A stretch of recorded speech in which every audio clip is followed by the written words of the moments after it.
Seguramente han escuchado este nombre por ahí, Tren de Aragua, un nombre que la verdad está causando bastante alarma en toda América. Bueno, hoy vamos a meternos de lleno en este tema. Vamos a desmitificar a esta organización para entender de una vez por todas qué es exactamente y, sobre todo, cómo se convirtió en una de las amenazas de seguridad que más rápido ha crecido en la región. Y es que para mucha gente, el Tren de Aragua es justo eso, ¿no? Como un fantasma criminal. Un nombre que aparece en las noticias, casi siempre ligado a una violencia súper extrema. Pero, ¿qué son en realidad? ¿De dónde salieron? Su verdadera naturaleza, su alcance, todo es un misterio. Pues bien, vamos a desentrañar ese misterio. Miren, para que nos hagamos una idea de su relevancia, de por qué se habla tanto de ellos, solo hay que ver hasta dónde han llegado. Esto ya no es un problema solo de Sudamérica, para nada. Su presencia ya está confirmada en varias ciudades de Estados Unidos. La pregunta es, ¿cómo? ¿Cómo llegaron hasta ahí? Para entenderlo, tenemos que irnos al principio de todo, a sus orígenes, que, la verdad, son bastante insólitos. Y aquí es donde esta historia se pone de verdad interesante, muy particular. Porque el Tren de Aragua no nació como otros grupos, ¿eh? No empezó en las calles ni controlando una ruta de drogas. No, su imperio se levantó literalmente desde adentro de los muros de una de las cárceles más famosas o infames de Venezuela. Así como lo oyen, su centro de mando, su capital, por así decirlo, era una cárcel, el Centro Penitenciario de Aragua, más conocido como Tocorón. Imagínense eso. Desde una prisión, planificaban, dirigían y expandían un imperio criminal que cruzaría fronteras. Ok, pero la pregunta del millón es, ¿cómo es posible? ¿Cómo se dirige un imperio criminal desde una cárcel? Bueno, para entenderlo, hay que conocer un concepto que es clave en Venezuela, el PRAN. ¿Qué es un PRAN? Es básicamente el jefe de los presos, un líder criminal al que el mismo Estado, de forma extraoficial, claro, le entrega el control de la prisión. Y en Tocorón, el PRAN de pranes era Héctor Guerrero Flores, alias Niño Guerrero. Y él no se conformó con controlar la cárcel, la convirtió en la oficina central de su empresa criminal. Y que nadie se confunda, ¿eh? Tocorón no era una cárcel cualquiera, era un centro de negocios que movía millones. La escala de la operación de verdad es difícil de creer. Se estima que generaban hasta $240,000 al mes, solo con la causa. ¿Qué es eso? Una extorsión que le cobraban a los propios presos. Y a eso súmenle el negocio de la droga dentro de la cárcel, el cobro por rescatar carros robados afuera e incluso vendían beneficios para tener lujos dentro de la prisión. O sea, era todo un ecosistema criminal súper rentable y lo mejor de todo para ellos, protegido por los muros de la cárcel. Ok, entonces ya tenían la base de operaciones, ¿no? Segura, rentable. ¿Qué les faltaba? Pues un catalizador. Algo que los impulsara a salir de Venezuela. Y ese catalizador, lamentablemente, llegó con la crisis humanitaria venezolana. A partir de 2017, más o menos, cuando el éxodo masivo se intensificó, ellos vieron su oportunidad. Y así fue como el tren se puso en marcha, siguiendo la ruta de los migrantes. Su primer movimiento estratégico fue hacia Colombia. Ahí se apoderaron de los cruces fronterizos ilegales, lo que se conoce como trochas. Y fíjense en esto, que es clave. Mientras otros grupos criminales estaban enfocados en la droga, el Tren de Aragua vio el negocio en otra parte, en la desesperación de su propia gente. Y una vez que encontraron la fórmula, la empezaron a replicar. El patrón se repitió una y otra vez. Siguieron el flujo de gente hacia el sur, y su siguiente parada fue Perú. Se metieron en las ciudades grandes, donde había más comunidades de venezolanos, como Lima o Arequipa, y ¡pum!, replicaron el mismo modelo de negocio, el de la explotación, que ya les había funcionado. Y su avance no se detuvo ahí. Siguieron bajando hasta llegar a Chile.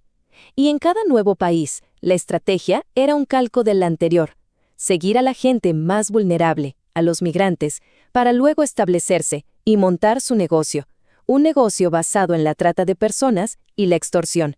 Básicamente lo que hicieron fue crear un corredor criminal que atravesaba casi toda Sudamérica. Ahora, esta expansión no fue para nada improvisada, ¿eh? Seguía un manual, un plan de 4 fases muy bien definido. Fase 1. Exploración. Se mezclaban con los migrantes para pasar desapercibidos. Fase 2. Penetración. Aquí es donde usaban la violencia más brutal para sacar del camino a las bandas locales. Fase 3. Consolidación. Ya establecidos empezaban a lavar dinero y a corromper a quien hiciera falta. Y la última fase, la integración. Reclutaban gente del lugar y, muy importante, extendían su poder hasta las cárceles de ese nuevo país. Un plan de negocios completo. Y todo esto nos lleva a su modelo de negocio. Porque aquí está la clave de todo, lo que los hace tan diferentes a otras organizaciones criminales que conocemos en la región. Entender esto es fundamental. Entonces, ¿cuál es la gran diferencia con un cartel tradicional? Pues que su negocio principal no es la droga, no es la cocaína, es la gente. Su fuerte es la trata de personas y la extorsión. Y su estructura tampoco es la típica pirámide, es más como un modelo de franquicias.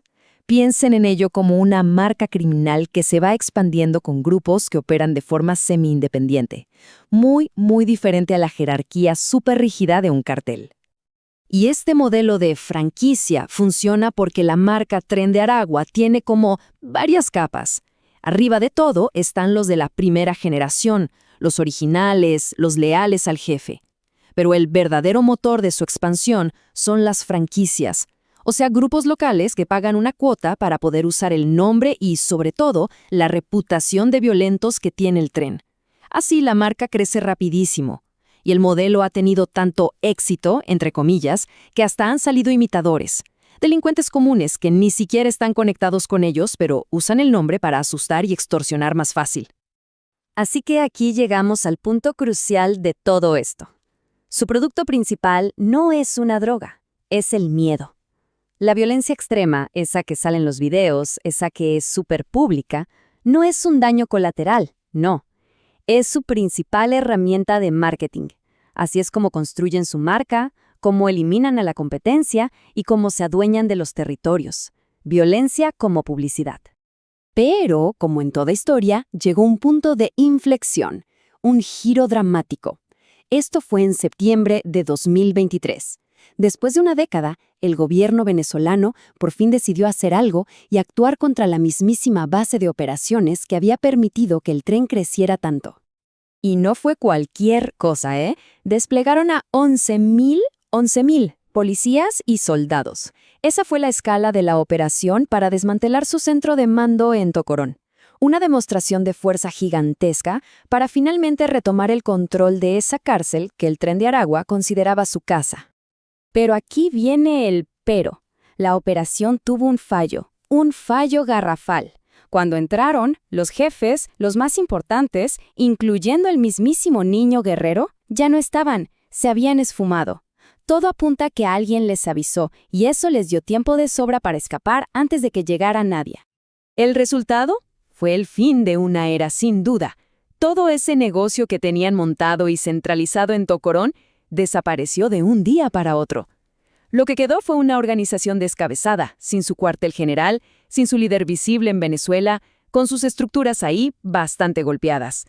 El reino, por así decirlo, había caído. Y esto nos trae a la situación de hoy. ¿Qué tenemos ahora? Pues una amenaza fragmentada.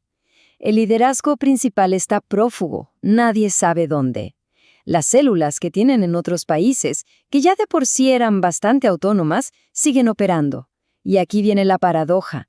Al perder su base central, su capital, puede que ahora la red sea incluso más difícil de rastrear, más difícil de combatir. Y esa es la gran pregunta que queda flotando en el aire. Cuando un imperio criminal pierde su capital, ¿acaso muere? ¿O simplemente hace metástasis, se esparce sin control? Porque la caída de Tocorón, la verdad no parece ser el fin del Tren de Aragua, más bien parece el comienzo de un capítulo nuevo, uno donde esta amenaza, ahora fragmentada y sin un centro claro, podría volverse todavía más impredecible. Y quizás hasta más peligrosa.